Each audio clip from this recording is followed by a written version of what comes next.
গ্রাম বাংলাটা সুন্দর দৃশ্য দেখুন।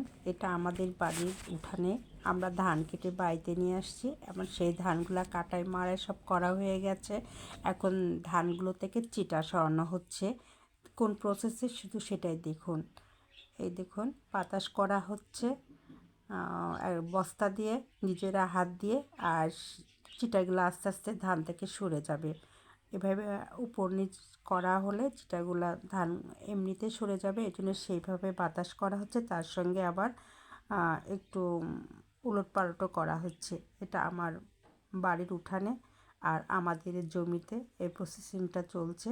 ধান যেহেতু ঘরে তুলতে হবে, আর এই প্রসেসিংয়ের পরে আমাদের ধানগুলো একটু হালকা শুকাতে দিতে হবে, শুকানোর পরে বস্তা হবে। আর এর জন্য ধানগুলো বস্তা করার আগে চিটা সরাতে হয়, তা নাহলে ধানের আনুমানিক পরিমাণ জানা যায় না। কারণ চিটা তো আর কখনো চাল হবে না, ওটা একটা আবর্জনা। এই জন্য সে আবর্জনাকে সরানো হচ্ছে। আর প্রসেসিংটা আমি আপনাদের দেখাচ্ছি। দেখুন খুব সুন্দর।